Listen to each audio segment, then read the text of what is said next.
Jadi lafaz sakinah dia berasal daripada 3 huruf lah. Sin, kaf dan nun.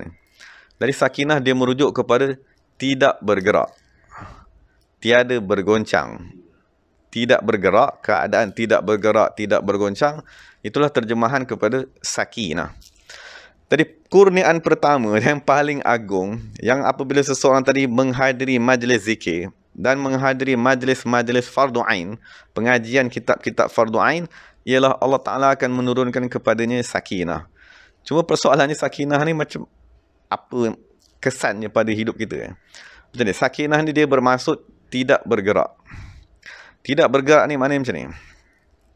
Apabila dia dikurniakan kepada kita, ada sakinah tu kepada diri kita, maka sakinah tadi akan berpindah kepada orang sekeliling. Maknanya pergerakan yang nak dipadam oleh sakinah ni ialah pergerakan nafsu yang jahat. Maksud nafsu kita ni dia sifat ni ialah keliaran, liar.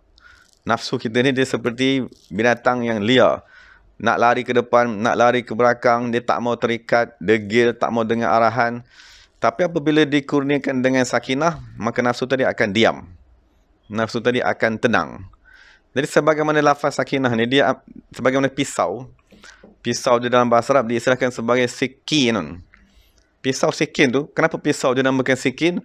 Sebab dia menghilangkan pergerakan binatang yang disembelih. Jadi sama juga, kalau seseorang suami, dia mempunyai sakinah, maka dia boleh menghilangkan pergerakan nafsu jahat yang berada pada isteri dan anak-anaknya dan orang sekelilingnya. Maksudnya itulah dia panggil sakinah. Maksudnya, anak tadi diganggu oleh syaitan, menyebabkan nafsunya degil, menyebabkan nafsunya meronta-ronta. Tapi apabila nafsu yang meronta-ronta tadi menghadap bapanya, disebabkan bapanya tadi ada sakinah, maka serta-merta nafsu anaknya berhenti. Serta-merta nafsu bininya yang meronta-ronta, yang degil, yang membebel, meletih tadi tu, serta-merta dia akan berhenti kerana ketakutan kepada sakinah yang ada pada seseorang tersebut. Jadi itu faedah sakinah tadi. Maksudnya dia akan meredakan sesuatu keadaan. Jadi itu yang pertama sekali Nabi bagi tahu, as-sakinah dia diterjemahkan dengan al-haibatu, kegerunan, ataupun al-mahabatu, ketakutan. Maksud seseorang yang dikurniakan dengan sakinah, dia akan digeruni oleh orang lain.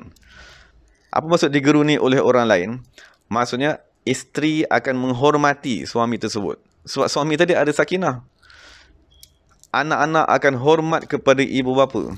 Sebab bapa tadi mempunyai sakinah tersebut. Jadi hari ini permasalahannya yang menyebabkan berlaku kerosakan di dalam masyarakat. Sebagai contohnya, masalah antara isteri dengan suami. Apabila suami tidak mempunyai sakinah, dia tak boleh meredakan kedegilan isteri tadi. Meronta-rontanya isteri tadi tak boleh diredakan sebab suami tidak mempunyai sakinah. Maka dia akan menyebabkan berlakunya apa dia? Akan menyebabkan berlakunya perceraian yang amat banyak. Pergaduhan di antara suami isteri, antara lelaki dan perempuan. Dan kita maklum, syaitan dia ada arasnya di atas laut. Apabila syaitan tadi, iblis lah, apabila dia buka arasnya di atas laut, maka semua tentera-tentera dia datang. Jadi apabila tentera dia datang, dia kata, pergilah kamu menyesatkan manusia. Pergi semua tentera-tentera ni, lepas tu petang balik. Jadi bila petang tu balik, iblis tanya, kamu buat kerja apa ini? Dia kata, aku berjaya menyebabkan orang ni minum arak. Iblis kata, ni kerja tak bagus, dia kata. Sebab minum arak, kira-kira dia bertobat lah. Kan? Atau jumpa pula seorang lagi, ni aku berjaya menjadikan orang ni mencuri. Dia kata, ini pun kerja tak berapa hebat, sebab mencuri sekejap lagi bertobat lah. Tiba-tiba datang satu syaitan, kan? Dia punya tentera ni kata, hari ni aku berjaya memisahkan antara suami dan isteri. Maka dia tadi dimuliakan oleh iblis tersebut. Dia kata, kamulah tentera aku yang paling berjasa sekali. Jadi sekarang kita kena maklum, salah satu kerja syaitan ialah memisahkan antara suami isteri. Maksudnya keadaan perceraian yang berlaku amat teruk.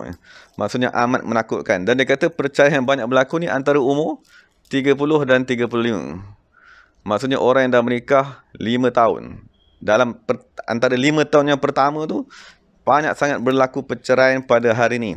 Dan dia merujuk kepada setiap hari. Ni seluruh Malaysia ni, Setiap hari berlaku perceraian 150 pasangan. Jadi kenapa berlaku perceraian? Jadi sebab suami tidak memiliki sakinah. Maksud apabila suami tadi tak ada sakinah, dia tak ada satu alat untuk meredakan isterinya. Sebab sakinah adalah apabila diturunkan, dia akan meredakan isteri tadi. Menyebabkan isteri ni nak mengamuk, kan, ataupun isteri ni nak meronta-ronta, ataupun isteri ni nak degil, ataupun isteri ni nak mendera suami. Sebab sekarang ni isteri ni dia tak takut pada suami. Kenapa tak takut pada suami? Sebab suami tu tak ada sakinah. Maksudnya isteri menangking suami, isteri tak menghormati suami. Dan ada kajian yang buat, dia kata ada isteri mendera suami. Maksudnya suami ni sakit, kan, umur dah 60 lebih, maka dia dera, dia kurung dalam rumah, dia ketuk dengan rotan, dia pukul dengan anak ni. Sebab dia kata kau menyusahkan aku, dah tua menyusahkan. Kan ada pula yang isteri tadi dia kurung suami ni yang sakit, lepas tu dia bagi makan nasi embasi, makan makanan bersemut. Jadi tu masalah apa dia? Hilang ketakutan tadi. Maksudnya sepatutnya suami dia ada sakinah. Sakinah ni salah satu maknanya ialah al-mahabah, kegeronan tadi. Dan apabila kegeronan tiada pada suami, maka isteri tidak tunduk kepada suami. Isteri tidak hormat kepada suami. Isteri memberi arahan. Isteri mengugut suami tadi. Dan yang paling takutnya, anak-anak sudah tidak lagi mentaati ibu bapa. Kerana anak-anak tadi degil, tak boleh mendengar arahan. Jadi itu masalah yang berlaku sekarang. Persoalan ni kenapa rumah tangga tadi pecah? Kenapa rumah tangga tadi rosak? Kenapa anak-anak sudah tidak mentaati ibu bapa? Jadi salahnya pada siapa? Salahnya pada suami yang tidak mempunyai sakinah. Maksudnya dia tak ada alat untuk menenangkan orang kelilingnya. Sebab sakinah tu maksudnya tidak bergerak. Maknanya dia akan menghentikan segala aktiviti api syaitan tadi tu. Dan apabila suami tidak mempunyai sakinah, maka orang kelilingnya akan meronta-ronta, akan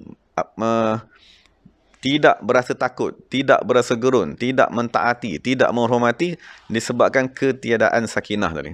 Sakinah ni satu kegunaan yang paling penting untuk meredakan orang sekeliling kita. Maksud nak meredakan nafsu, nak meredakan bisikan syaitan, nak meresakan api nafsu amarah tersebut.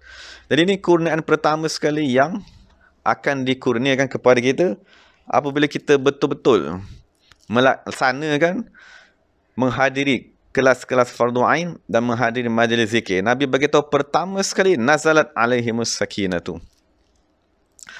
Kurniaan pertama, kurniaan teragung yang Allah akan berikan kepada lelaki yang menghadiri majlis tersebut.